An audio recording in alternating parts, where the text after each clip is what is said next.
Well, hi everyone, and welcome to the Engage podcast. We are back, and at least someone is wearing a suit. Ta-da! I look good, don't I? You look very fine. Thank you. If that is a reference to what happened the other day, does that mean that you're comparing yourself to President Trump? No, not to President Trump. I'm making an amusing comment on the question that was levelled at President Zelensky of Ukraine. I realise that. And he wasn't wearing a suit. And I'm simply pointing out that but am. within this dialogue, so if I'm Zelensky, who does that make you? No, I see what you did there. Yeah. I see what I did there. Well, all I would say is that top is clearly new.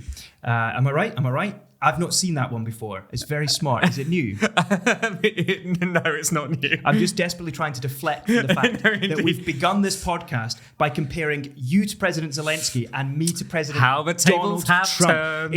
Indeed. But I must say, I am looking particularly smart and fine. I do think you're looking very smart. And I'm wearing, by the way, Oxford brogues. Very good. I'm not as polished as I would like, but I am wearing them. What do you think of that?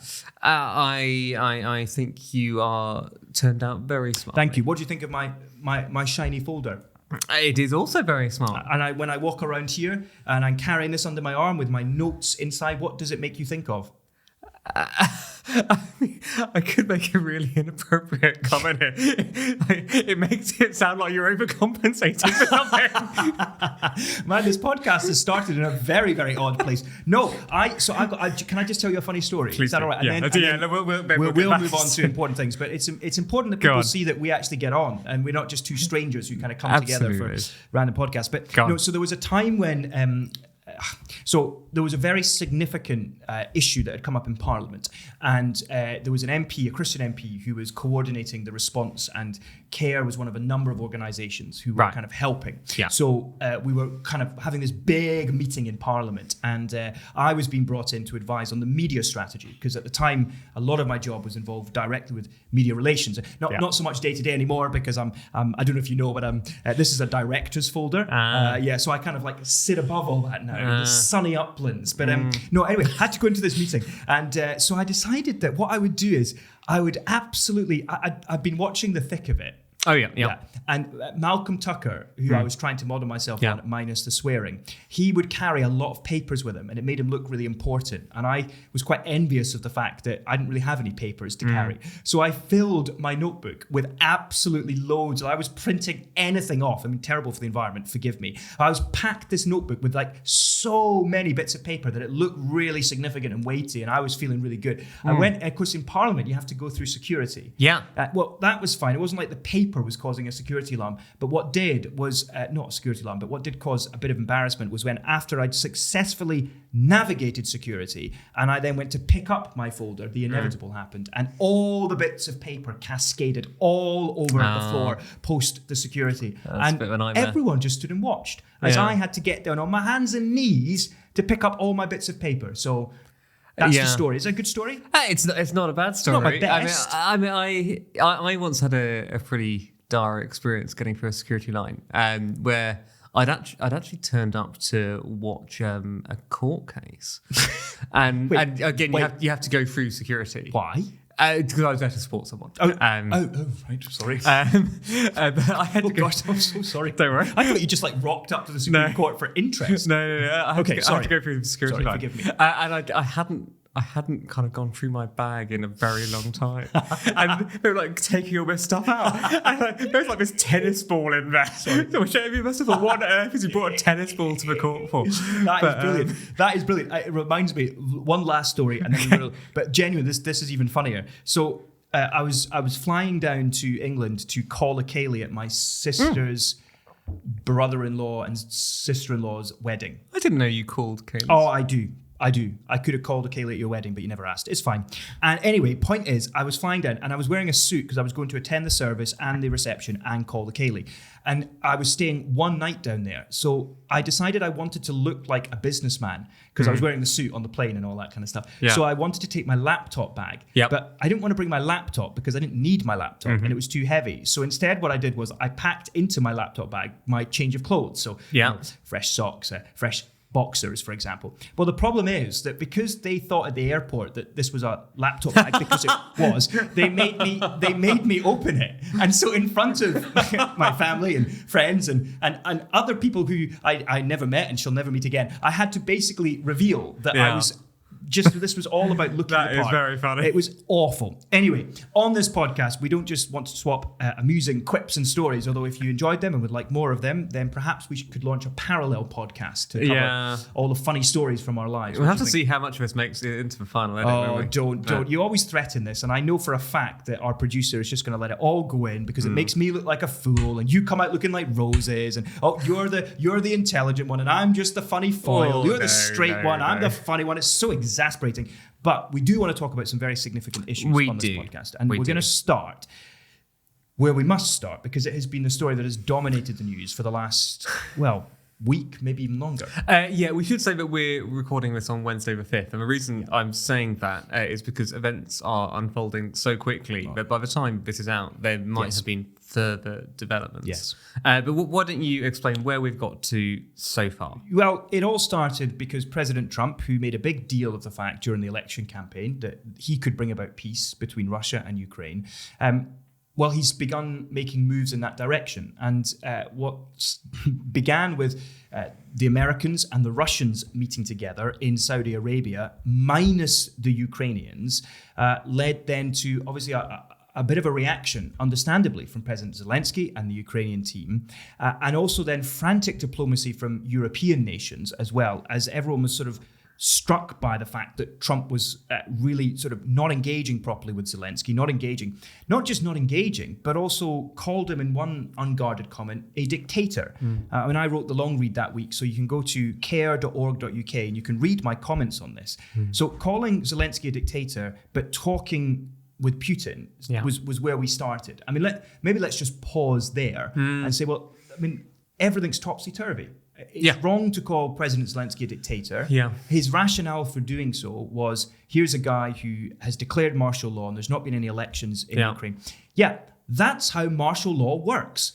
That's entirely the point, is that because they're under attack from Russia, they have declared martial law because the government needs to be able to do things that in peacetime you don't need to do. It's that simple. And also the fact that you've got various people who are Ukrainian who are living in territory which is currently controlled by the Russians. Yes, indeed. I mean, it was sort of utterly absurd, this idea that Zelensky should be holding elections at this particular point. Yes. But you're right, it is all topsy-turvy. And I guess it is an indication that with Donald Trump in power, we live in a world where the concept of truth is fluid, is being generous. Yes. It's completely upside down. Yes. And we all know that there is one person who has invaded another country, and that is behaving like a dictator. Yes, that's right. And it can't be said often enough that they started it, Putin started it, Zelensky has simply been responding to it. Indeed. And I think I say in the piece, I try to tread this line between what we need to always avoid is the sort of deification of any world leader. Yeah. No matter how heroic, how brave, and there's no doubt in my mind, President Zelensky has been heroic and has been brave. No human leader is perfect. Every human leader has culpability, at least on some degree. We know that from the biblical doctrine of sin.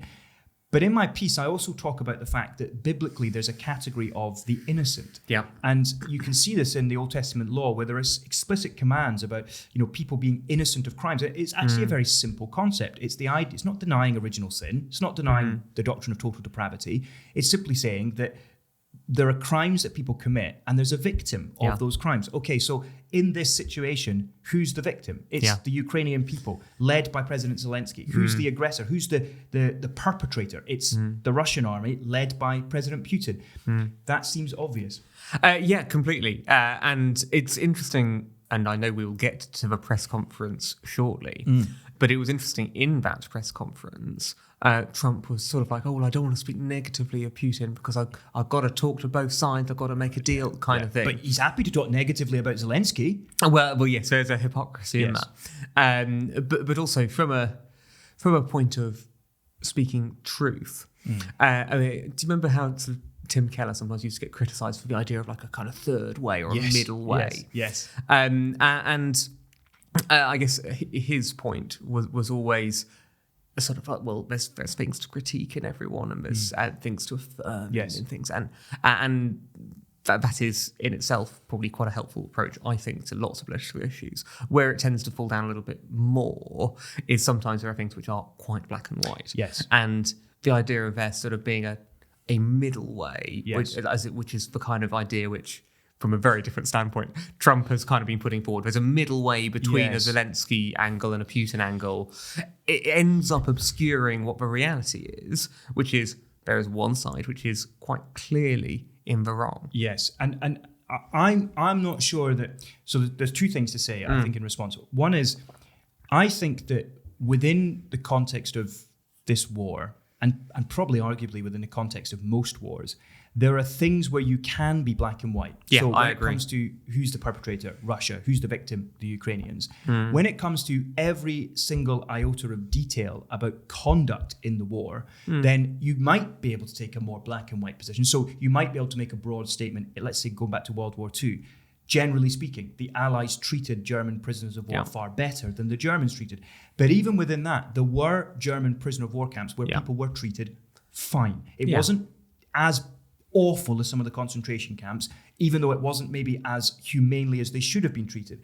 I think the same thing when it comes to every part of detail of the war that's going on in Ukraine. I think you shouldn't feel forced into making black and white statements on absolutely everything to do with the war. At the same time, you've got to guard against giving the wrong impression. You know, that this is where you come back to that biblical categories of the innocent and also of justice. What does justice look like in the outcome of the peace negotiations? Well, biblical justice looks like people getting what they deserve. Yeah. And if you've got a situation where one person is the aggressor and one's the victim, Putin deserves to be sanctioned, not Zelensky. They deserve help. The other thing I'd just quickly say is I think one of the frightening realities that we need to also be prepared to grapple with is that, humanly speaking, what we are probably looking at is some form of unjust peace. Yeah, I think certainly. I think that to claim otherwise, not that I have seen many claim otherwise, but I think there's a danger that you can end up getting to a situation where you give the impression that if the peace isn't perfect, then you just have to keep fighting and keep fighting and keep fighting. Now, if you look at the history of conflict throughout the ages of humanity, there's, I would argue, probably never really been a perfect peace. Well, yes, and within the context of sinful humans, can there even be such thing as perfect peace this side of eternity? Apart from in Jesus. And so there, it's really interesting. I was sort of grappling with this as I was writing it. You've got on the one hand the Prince of Peace, Jesus himself, who brings peace between God and man, yes, but I think also, sovereign over the nations, raises up rulers, brings them down. But at the same time, because we are left still in this world and we have this degree of autonomy and we have human authority and you have human governments, God-given mandates to kind of negotiate and guard their borders. Human beings negotiating is going to be imperfect, isn't it? It's not. They're not, because they're not infallible. They're not going to judge and get everything right. Think about World War I, how that ended the Treaty of Versailles. I think you can make a very good case that they were trying to be, in one sense, proportionate, because Germany had invaded Belgium and France, so they were the initiator. But the seeds of what came in World War II were sown in an incredibly harsh terms of surrender. Yeah. Shall we move towards the events from the last few days? Yes. I mean, so I wondered, well, a couple of angles. So what then happened was you then had a situation where you got a sense of Trump walking back a little bit, because he, in the press conference with Keir Starmer, he basically was like, oh, did I say he was a dictator? I don't know if I said that. Well, you definitely did say. I don't know if exactly what he said. It was something like that. You had the British Prime Minister, Keir Starmer, go across to Washington, D.C., loads of headlines after, probably a really good day for him. It seemed like it went really well. There was the letter that he gave to Trump from King Charles, a second state visit for an American president, second state visit. It's never happened before, blah, blah, blah, all that jazz. And then you had what happened recently where President Zelensky, who was supposed to be at the White House to sign a mineral deal, and you had the press conference of all press conferences. I have never seen anything like it. I mean, I couldn't believe it when I watched it. Thoughts? Well, no, I completely agree. I mean, I read what had happened before I saw what had happened. And even having read it, I then, when I watched it, was like, crumbs, this is awful. Yes. Effectively, it got to, I think, the penultimate question. So it sort of made it through the first half hour of it. And then J.D. Vance sort of interjected on one of the answers, so effectively saying how that the war needs to be ended through diplomacy. And Zelensky's reply to that was sort of, what kind of diplomacy are you talking about?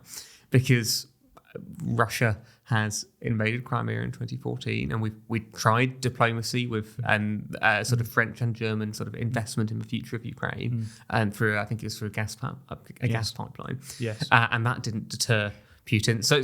So why do you think this is going to be any different? Yes. And then it sort of all really kind of exploded from there. And it was initially the US Vice President J.D. Vance, who has been very vocal in his opinions on lots of things since becoming vice president. But he seemed to start it. Trump seemed happy to sit back until President Zelensky was trying to make a point that if you allow this war to go on, or if you have an unjust peace, then you will feel it. As in America, you will feel the consequences. At that point, Trump was triggered and was sort of like, don't tell us what we'll feel. I mean, you could just see the blood boiling. And then there was an unedifying sort of, he was basically at one point saying to President Zelensky, you've talked a lot.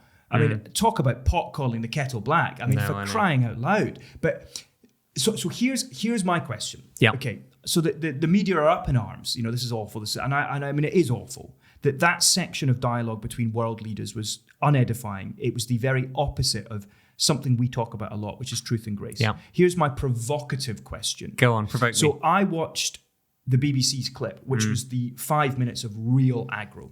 I then went back later and I watched the entire press conference. So from the very beginning, and you're absolutely right that for 75-80%, it all seemed to be going fine. And then J.D. Vance lobbed in this question around talking about diplomacy, and then Zelensky responded. And I suppose my question for you is, do you think that there's any culpability on the part of President Zelensky? Do you think, because I've read commentators afterwards saying that he didn't play the White House very well in that moment. He was obviously clearly tired, clearly emotional, understandably, you might add. Yeah. But I'm curious as to what extent, again, do we think this is black and white, or do we think that actually there are, how can I put this? There is a kind of, in the main, Trump Vance bad, Zelensky good, but let's not pretend that Zelensky managed himself perfectly. And can we even say that? I think it depends through which lens you're looking at it. Yes. So it depends on whether you're looking at it through the lens of what is morally right or wrong, or whether you're looking at it through the lens of what is effective.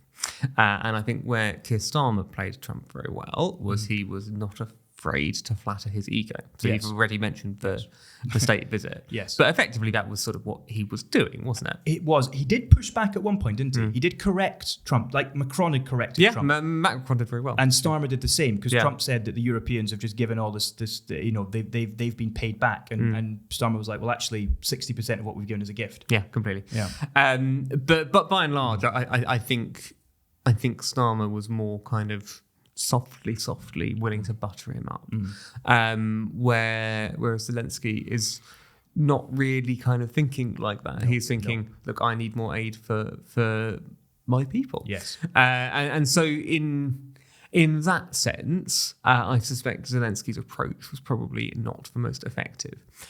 If we are speaking it through the lens of what is true, or what is fair, or right, yes, well then I have much more time for Zelensky. Yeah. I felt J.D. Vance interjecting at that moment in the way he did was not very helpful. I think you could see effectively Trump's slightly fragile ego when he then got back involved again. Do you think it was premeditated? Do you think this was a setup? Oh, gosh. Well, we're now into the realms of speculation, aren't we? That is true, yeah. I mean, surely not. Yeah. I know some people are saying that yes. it is. Yeah. So, but as you say, it ended up being really unedifying. Yeah. I guess one interesting question for us to sort of interrogate a bit. And one of my reflections when I watched it was effectively, it felt to me like we have shifted from a within the last few weeks, from a world in which right is right to might is right. I don't know to what extent you would chime with that, but the whole idea of America being the leader of a free world, it feels like that now with a sort of a Make America Great Again, yes, it is really, well, actually, Trump is willing to kind of get on with Putin, who he sees as a fellow strong guy. Yes. And it all feels like it's kind of, this is all about negotiations and business deals. Yes. More than it does what is actually the right thing to do. Oh, yeah. And I think you can see that strong man sort of narrative. And I think even in the tariffs that Trump is applying to other countries, not only is it the strong man being the strong man and demonstrating how tough they are, but also this sort of quite nationalistic approach to looking at the world, this America first narrative, because it's really interesting. You know, my wife and I have been rewatching The West Wing, where instead you have these scenes of dialogue where they're debating a kind of a more nationalistic approach versus a more internationalist approach, where America accepts that as a result of the power that it has, it therefore has a corresponding responsibility beyond its own borders. And I think when you think about Ukraine and its future, you can see even Britain and France are proposing their own peace deal, but it's a very modest ceasefire arrangement, as I understand it. Yeah. And they're saying that any security guarantees need to be backed up by America, or the whole thing's not going to work. Now, that's not a kind of, leave the morality of that aside, that's a pragmatic thing where it's like, well, that's just true. Europe cannot guarantee Ukraine's safety without American support because of the power that America has. So with great power comes additional responsibilities, and Trump is narrowing America's focus rather than accepting and acknowledging that. And look, I mean, I think it's very easy to kind of say, oh, well, you know, Trump's wrong in everything. He may well be right that America has been badly treated in lots of ways. Yeah. But I do find this nationalistic impulse, this sort of very narrow kind of, it's about us first. It troubles me because it's so self-centered, which biblically we are always called. Love is always other-orientated. It's never directed first and foremost to self. And so this seems to run slap into, love does not boast, it is not envious, it's patient, it's kind. It's always an action towards others. There's not a lot of love here. Yeah, I completely agree. And actually that now sort of starts to get on something I was going to pick up as well. One of the phrases which Trump kept on saying within that press conference was, "You don't have the cards." I don't know whether you picked that one up, and that very much is a sort of business kind of speak, isn't it? Yes. And effectively, he was sort of saying, "Look, we're the ones who hold the cards here. It's not you." And making clear Ukraine does not have power. Yes, essentially. One of the things which I really find quite sad in this latest Trump administration, from a Christian point of view, we believe that we use our power to help those who are powerless. That is a key principle, isn't it? Yes. We often come back to Proverbs 31:8, speaking up on behalf of the voiceless and the vulnerable. Yes. And within where we are currently, I don't see much evidence at all of America being willing to use their power to help the powerless unless there is something in it for themselves, which is the whole principle behind the mineral deal. So America isn't willing to commit any troops, but it is much more likely to care about Ukraine if it has its own financial incentive. Well, I mean, Vice President J.D. Vance was explicit of saying that the best way to guarantee Ukrainian safety is for America to see an economic upside. So it is all about the money. Yes, but this is a broader point, isn't it? Which is that the strong man turns inwards. The strong man focuses on a nationalistic agenda. The strong man is usually concerned with beefing up the defense and the economy of their own nation. Completely. Rather than recognizing this does actually bring us on as well to what's been happening in the United Kingdom, where we have the Prime Minister announcing ahead of visiting Trump, largely to impress Trump, that he's going to increase defense spending to 2.7% of GDP by 2027. Yeah. And he's going to do so, the way he's going to afford that, which in reality is about a £6 billion increase. Yeah. He's going to afford that by cutting the development budget from 0.5, it's supposed to be 0.7 in law, although they changed it after COVID, and now they're dropping it down to 0.3. So there's a really interesting question, which our colleague engaged with in the long read that we published on Friday just gone. Is that, from a Christian point of view, is that right? Is that wrong? Yeah. Just before we land on that question. You want to, yes. Because there's one thought I want to finish up on Trump. Yes. And that is, particularly within an American context, our Christian brothers and sisters over there have looked to Donald Trump as this kind of great Christian leader. Yes. And we have touched on that in previous podcasts about how Franklin Graham was praying for him. This is the man who God has raised up, kind of thing. I think the way in which the administration is currently working shows how false that idea is, because Donald Trump is not behaving in a Christian way in looking to effectively bully Ukraine and to appease Russia. It's not even a post-Christian way of thinking.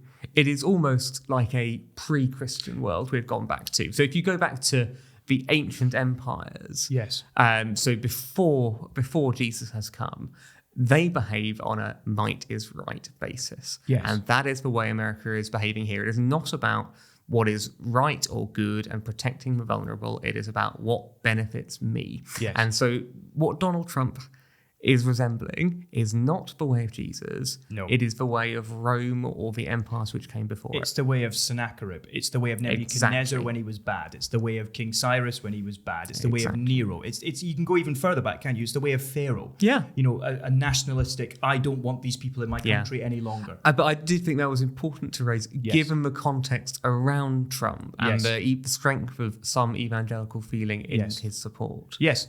And where were those voices coming out to criticize him after he behaved so appallingly? And actually, you know, talk about a power imbalance where you have the leader of a country that's been ravaged by Russia and is trying to defend itself and has but a microcosm of the economic capabilities of America, is dependent on America. And actually, who demonstrated courage in that meeting? Yeah. Zelensky demonstrated courage. Is it courageous to berate someone in that way when you have all the power? It's not. And in fact, of course, the way of Jesus is not just...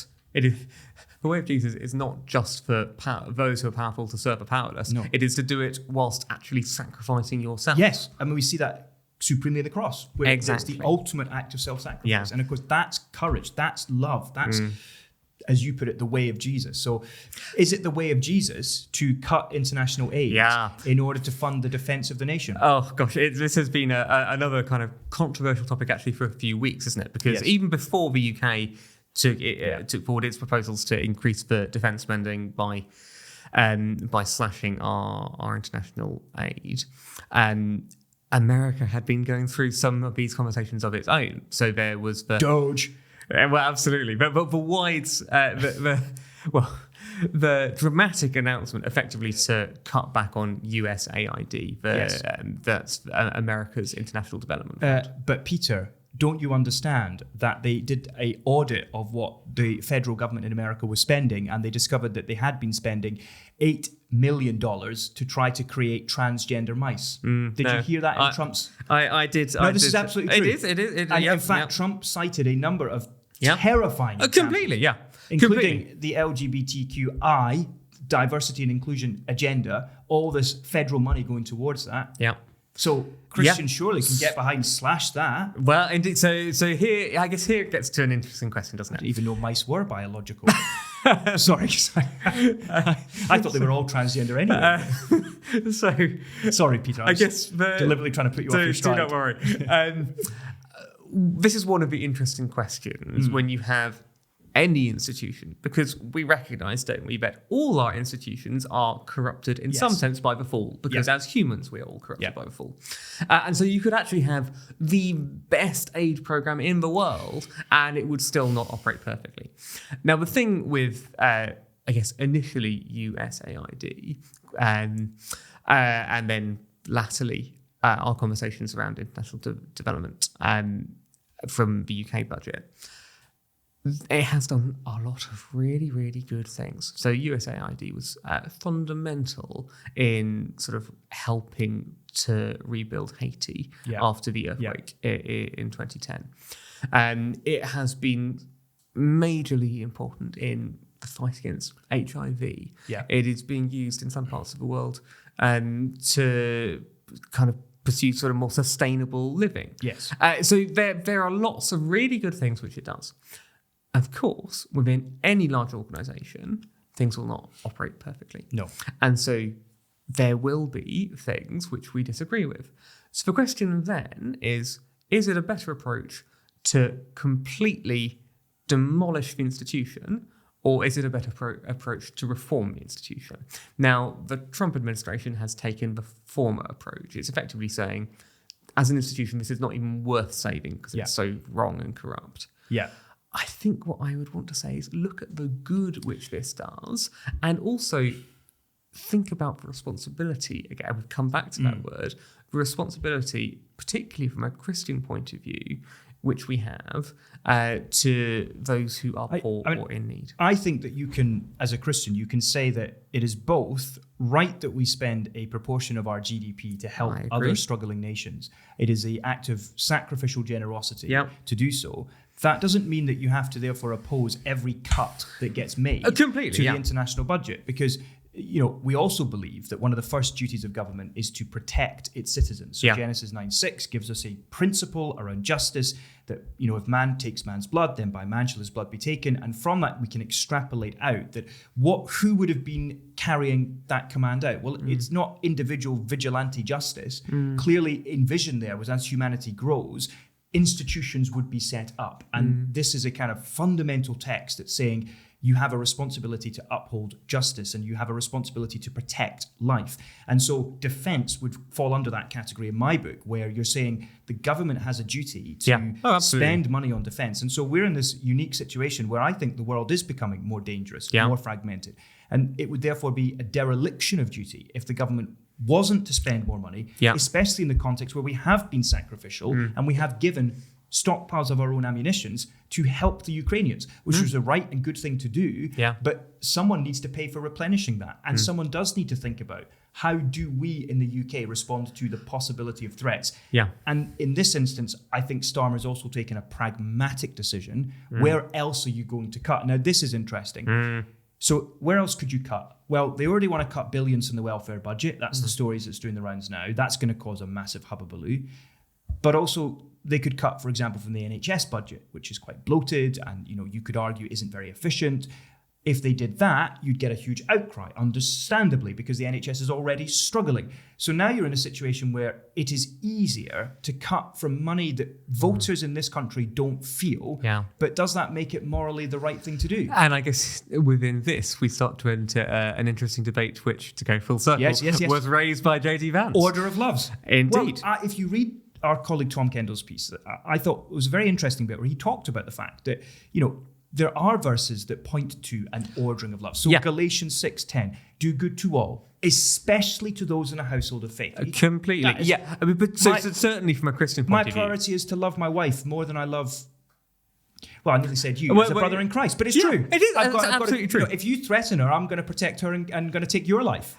Sorry, this is escalated. Wow. I just thought I'd try that. Sorry, Peter. That's not even an eye for an eye as well. That's like a threat for murder. Please, I could get cancelled, actually. I could actually be arrested. I'm not going to pursue any charges. But people watching this might think that there's... can I just say for the record that that was just a bad example in poor taste. Don't worry. Ordering of loves. I do think that there absolutely is a Christian principle in terms of the ordering of loves. You've already touched on two examples there. So you've talked about effectively the biological family. Yes. And there are verses. I think it's something Paul wrote, where he talks about people who don't look after their parents, sort of deny the faith, and almost worse than unbelievers. Yes. So there's absolutely a principle that you look after your biological family. Yes. There is certainly a principle that you look to particularly behave well towards your fellow Christians. Yes. And I do think there is a principle for a government to look after its own citizens, and that seems to be the message of a Romans 13. Yes. But But that does not, in my view, excuse us from having a responsibility to people who do not fall into those categories. And I actually think part of the problem, particularly actually in the way JT Vance put it forward, is actually reframing things the wrong way around. Yeah. Because the Bible never tells us to love one group less. What it tells us is to love a different group more. Yes. So it's not actually, well, if I've only got a little bit of love left, well, then I'll give the dregs of it. It's a very economic way of looking at love. Exactly. Whereas the way the Bible, as you said, like do good to all, especially to unbelievers, is always framed in a positive sense. The command, love your neighbor as you love yourself, that applies to all our fellow human beings. Completely. Now, it is also therefore logical that within your own context, you will practically demonstrate love to those in your immediate vicinity because of proximity. So the proximity of love in that situation. Yeah. But it doesn't negate the principle, which is people living in Haiti and people living in Senegal and people living in South Africa and all these other countries. They're still our neighbors. Yeah. So I think you need to put the Romans 13, the responsibility to defend your nation, to make sure your defenses are in a good nick, especially in a more dangerous world, has to be placed alongside the feel, the atmosphere of biblical texts that point towards care and love for the vulnerable. Now, that's where I think that when it comes to the cut in international aid, so I'm not sure that the exact figure involved is a black and white issue, precisely because of what you said before, which is, if you read Rory Stewart's book, who used to be the international, the Minister for International Development, then it's very clear that the UK, well, they're now part of the Foreign Commonwealth Office, but the international development teams have funded terrorists unintentionally, but they have done so. Yeah. So I think it's not so much about the amount, but it is about the look and the feel of the UK retreating from its international obligations in order to bolster its own nationalistic self-interest. Now, I would just urge politicians that you've got to put a line in the sand. You can't just keep pillaging the international foreign aid budget in order to fund our own interests. You have to also be willing to say, well, other parts of our public services are bloated, are inefficient, we're spending too much money, so we need to cut them as well. Because we can all agree that spending more on defence is a moral necessity in the context of an increasingly dangerous world. Yeah, absolutely. So I think we're probably both on board with the principle of we want to spend more money on defence. Yes, it sounds to me like we are both kind of very, nervous, to put it mildly. I mean, in my case, I feel really very sad that the way we are doing that in the UK is by cutting money from foreign aid, which is going to hit poor people around the world the hardest. And there is so much which we could point to from the Bible about the importance of loving those who are poorer than ourselves. So I just got one verse here from Jeremiah, in which he's speaking to a king who was the son of Josiah. Josiah had done very well in terms of looking after the poor. But Jeremiah says to Josiah's son, "Does it make you a king to have more and more cedar? Did not your father have food and drink? He did what was right and just, so all went well with him. He defended the cause of the poor and needy, and so all went well. Is that not what it means to know me?" Yes. And this is one of the real kind of things, which is almost, I guess, is actually a completely exclusive reason why as Christians we care for the poor. And that is the way in which Jesus himself identifies with those who are poor. So he is born in a cattle stall, and he has nowhere to lay his head, and he ends up being stripped and naked, or semi-naked on the cross. Jesus identifies, in some sense, almost quite literally, with the plight of the poor, and so that means that we have a particular responsibility. Jesus shows their worth because he becomes poor himself. Yes. And so that really is a kind of prime motivator for us. He made himself poor so that we might become rich. That's something which Paul writes, I think, in 2 Corinthians. 2 Corinthians 8, yes. Yeah. So I mean, it makes me very sad from that point of view.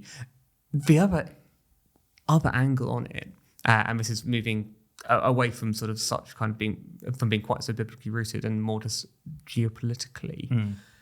If the US and the UK and other countries are cutting back on foreign aid, who is going to benefit from that? Yeah, and it will be the likes of China in particular, Russia as well, and the likes of Russia. Yeah, and I think we are at coming up to a bit of a crisis point for us in the West. In that, certainly, I mean, we are both fairly young, and we have known nothing but a world order, really, in which the US has been the leader of the free world, and we have taken for granted the fact that we live in countries of prosperity, and the West is sort of kind of in control. Yes.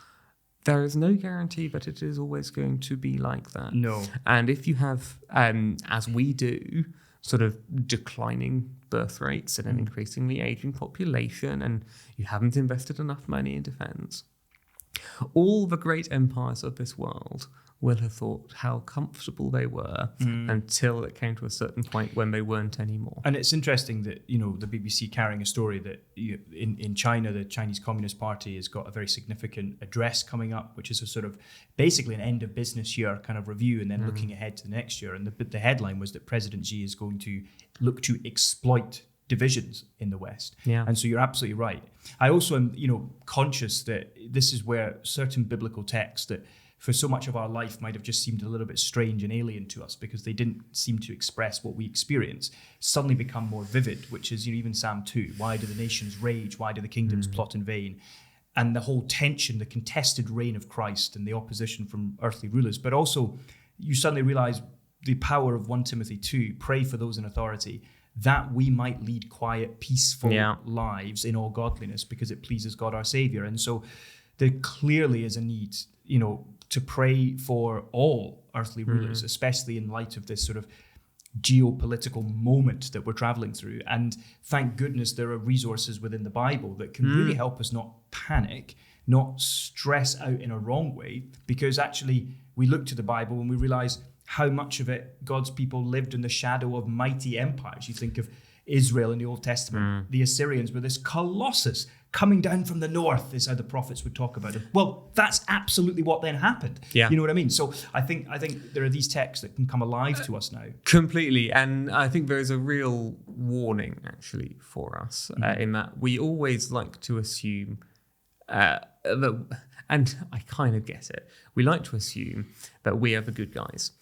Whereas actually you look at, say, the empires in the Old Testament, you look at Assyria, which is then replaced by Babylon, which is replaced by Persia and Greece and Rome.